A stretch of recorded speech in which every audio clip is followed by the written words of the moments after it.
Welcome to the deep dive.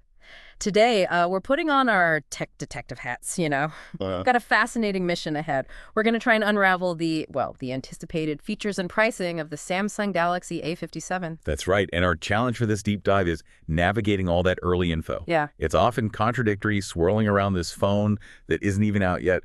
We've pulled insights from a pretty well-known mobile tech review site, and the goal is to really extract the most important bits of knowledge for you, kind of cut through the noise and see what story emerges. Yeah, I like that, piecing together the clues. It feels like getting a sneak peek, doesn't it? Behind the curtain of what's coming.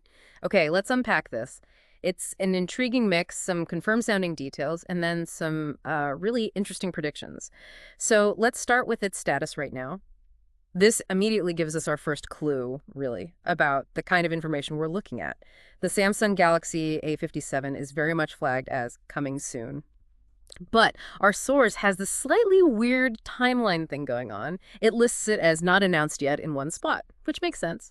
But then it also says announced June 2025 and released June 2025 right alongside that coming soon label. What's that tell us? Well, that paradox is a perfect example of why this early info is so interesting and, why we do these deep dives. It means the data we have is dynamic. It's a mix. You get some highly probable leaks, some strong industry rumors, and definitely a few educated guesses thrown in. It's almost never a complete, totally consistent picture until Samsung actually makes the official announcement. It also suggests maybe that while they're aiming for mid-2025, the specifics are still, well, fluid. Right, fluid. And speaking of estimations, the review site mentions an unofficial estimated price in Malaysia. It's around MYR 1,737.46. They specifically called this out because of high demand from Malaysian visitors to their site, which is interesting, gives a sense of where interest is building. But how much faith should we really put in these early unofficial prices? They can swing quite a bit before launch, can't they? That's a really important question. Yeah. They can change. But even being unofficial, these early estimates are useful. They help set initial market expectations, gives potential buyers a ballpark figure, Mm. even if it adjusts later. Yeah. And for Samsung, it helps them gauge reaction, maybe tweak their strategy. Think of it like a first draft of the price. A first draft. Okay. Yeah. Makes sense. Now let's turn to the more concrete sounding specs. What we think we know. Operating system, it's down as Android 14. Pretty standard expectation there. But let's look at the display, what you'll actually be interacting with. Our source says a 6.67-inch IPS LCD capacitive touchscreen. Resolution is 1080 by 2400 pixels. Right. And the choice IPS LCD here is, it's interesting. It's not just about cost, I think. It kind of signals Samsung's strategy for a specific market segment. Because while IPS LCD offers good colors, decent viewing angles, it's different from the AMOLEDs you often see in their other phones, even mid-range ones sometimes. So not the usual Samsung screen then. Not always, especially in this A-series tier historically. And that 1080 by 2400 resolution, that's full HD plus bold, it means a sharp picture for browsing, videos, most apps. Perfectly fine for daily use, and it doesn't drain the battery quite as much or push the price up. It's a calculated choice. Okay. And battery life, always a big one. The A57 is expected to pack a substantial 6,000 milliamp ion battery with fast charging too, although I did spot one summary note that mentioned 5,000 milliamp briefly, but the main specs point to 6,000. Yeah, and if we connect this to the bigger picture, 6,000 milliamp is quite significant. That's a big battery for modern phones. It really suggests Samsung is prioritizing endurance. Excellent battery life, less time plugged in, right? Yeah. Even for heavy users. That capacity really positions it for people who need that all-day power, and that little discrepancy, the 5,000 versus 6,000, that often happens. Could be evolving specs during development, or maybe different prototypes being tested. Very common early on. Gotcha. Now, build quality. The report mentions a glass front, Gorilla Glass 5 specifically, then a plastic frame, plastic back. Standard enough, but what really jumps out is the IP67 dust and water resistance. That's up to 1 meter for 30 minutes. So, peace of mind for the clumsy among us, maybe. Yeah. No more panic if you spill your coffee nearby. Precisely. Yeah, Gorilla Glass 5 gives you good baseline protection against scratches and minor drops for the screen. Solid stuff. And that IP67 rating, that's fantastic for a phone. Likely in this price range, it means, yeah, accidental spills, getting caught in the rain, maybe even a quick shallow drop in water. It shouldn't be a disaster. It really boosts the phone's overall resilience. Less worry for the user. Much better for daily life's little accidents. Okay, moving to connectivity. Looks like the A57 is aiming for, well, total coverage. Latest 5G, all the usual wireless stuff. It's expected to have dual SIM support, Covers 2G, 3G, 4G, LTE, and 5G networks, including SANSA, which for anyone wondering means it supports both the current and upcoming 5G architectures, kind of future-proofing it. Exactly. Then for local stuff, Wi-Fi, dual band, Wi-Fi Direct, hotspot, plus Bluetooth 5.1, GPS, and importantly, an FC for payments and things.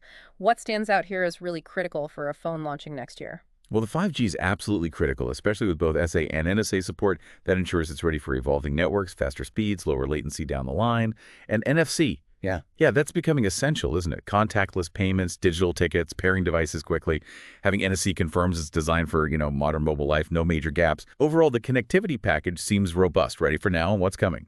All right, this is where our tech detective hats really need to come on properly. We've got the initial clues, but now the mystery deepens. This is where it gets really interesting as we dig into the most conflicting bits of info from our source. Let the fun begin. Let's start with RAM, the RAM mystery. So the detailed memory section. It lists 6 gigabytes of RAM, clear enough, but then scroll up to an initial summary and it suggests 812 GB RAM. Okay, a range. But then further down in the FAQ and highlights, there's an unofficial estimation of 12 GB to 16 GB RAM. That's not just a range, it's 3 totally different performance tiers. Where do you even start with that kind of inconsistency? Yeah, that raises a big question about how these specs evolve and get reported, doesn't it? These differences probably come from different sources, maybe? Varying levels of access to internal info? Or perhaps different plan versions for different regions or prices? That happens too. And what does it mean for performance? Well, 6 GB is fine, good for standard multitasking. 8 GB gives you more breathing room.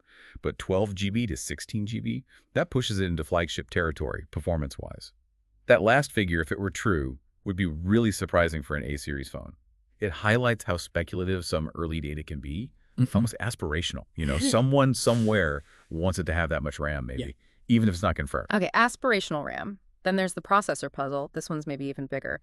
The detailed specs list, a Qualcomm SM8475 Snapdragon 8 plus Gen 1 or millimeter chipset, Right. and an Adreno 730 GPU. That's a powerful setup, like really powerful, usually found in premium phones. Top tier, yeah. But then the conclusion section of the same article says, and I quote, "It is expected that it will be launched in the market with the Exynos 1280 processor." That's interesting. I mean, that's like putting 2 completely different engines in the same car model. What are the real-world differences between Snapdragon and Exynos here, and why the contradiction? Absolutely, the difference for the user is significant. That Snapdragon 8 plus Gen 1, high-end, super capable, great for gaming, heavy multitasking, just flies. Yeah. The Exynos 1280, it's a competent mid-range chip. It'll give you solid everyday performance, but it's not in the same league. Not groundbreaking. So why list both? This almost always points to Samsung's strategy. They often use different processors in different markets. It could be for cost reasons, supply chain stuff, or even optimizing for regional network bands. It means, depending on where you buy your Galaxy A57, the performance under the hood could be quite different. It's a crucial detail we just won't know for sure until launch. Wow. Okay. And finally, the camera conundrum. This one's wild. The detailed specs list the main camera as triple 13 MP 2 MP and the selfie camera single 20 MP. Seems reasonable for this type of phone, right? Yeah, perfectly normal specs for the segment. However, in the Samsung Galaxy A57 highlights section, there's an estimation, get this, that this mobile will have a 108 megapixel front camera, 108 MP front camera. That's an astonishing jump from 20 MP. Especially for selfies on a mid-ranger, is that even plausible? That is a truly vast difference. Yeah, astonishing is the right word. Bordering on incredible for a front camera. A 20 MP front camera is already very good. Lots of detail for selfies, video calls. But 108 MP on the front, that would be almost unprecedented in any phone, let alone a mid-range one. Usually, those huge sensors are reserved for the main rear cameras on the absolute top flagships. So probably not real. This kind of claim, this early, it's almost certainly a placeholder or maybe an extremely optimistic rumor just to generate buzz. Pure speculation, most likely. Yeah. It really underlines why we need to wait for the official word. Because if that were true, it would totally change the A57's position in the market. Yeah, no kidding. It's clear the source is trying to compare it, though. They even have headings for camera performance, chipset performance, RAM performance, comparing the A55 and this A57. So these are obviously key areas people care about, even if the actual comparison details aren't filled in yet. Okay, wrapping things up a bit, let's look at the overall vibe from the expert ratings in the source. The A57 gets a pretty impressive overall score, 8.6 out of 10. Breaking it down, design, display, camera, connectivity, and usability all get a 9 out of 10. High marks there. Features, performance, and battery each scored an 8 out of 10. Still good scores. What do these ratings suggest overall, based on what we think we know right now? Taken together, those ratings paint a picture of the A57 based on this current info as a very well-rounded phone. Seems its perceived strengths are in how it looks and feels, the screen quality, and just general ease of use. The slightly lower scores for performance, features, battery still very good scores at 8, might reflect some of those more conservative specs we talked about. Or maybe just acknowledging it's an A series, not their absolute top-end S series, right? It suggests a reliable, pleasing everyday phone. That seems to be the target. And just for the record, origin is listed as made by South Korea. Expected colors: navy blue, light blue, and silver. Pretty standard Samsung palette. So what does this all mean for you, the potential buyer? Well, these early details suggest the Galaxy A57 is shaping up to be a highly anticipated device. Looks durable, well-connected, mid-range, with potentially great battery life. The target audience seems to be users who want something solid, reliable, good features, nice user experience, but maybe without needing that absolute bleeding-edge performance or the very best display tech found in the really expensive flagships.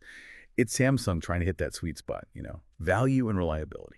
And that wraps up our deep dive into the Samsung Galaxy A57 for today. It's a really great example of an upcoming device where you see this mix, this blend of exciting potential and quite a bit of speculative detail. It's a tantalizing glimpse for Uh-huh. sure. But as our detective work showed, we definitely need to wait for the official release to get the full confirmed picture. Absolutely. And what's fascinating here, I think, is seeing how this early info, even when it's conflicting, can shape our expectations and how crucial it becomes to try and differentiate between what seems likely or confirmed and what's just an estimate or a rumor, especially when a new device is on the horizon like this. It really raises an important question, doesn't it? In this world where we crave instant information, how much weight should we actually give these early glimpses before the full official picture emerges? That's a great question to ponder. So, as you go about your day, maybe think about what aspects of these early details resonated most with you. What will you be looking for when the official announcement for the Samsung Galaxy A57 finally drops? Thanks for diving deep with us today.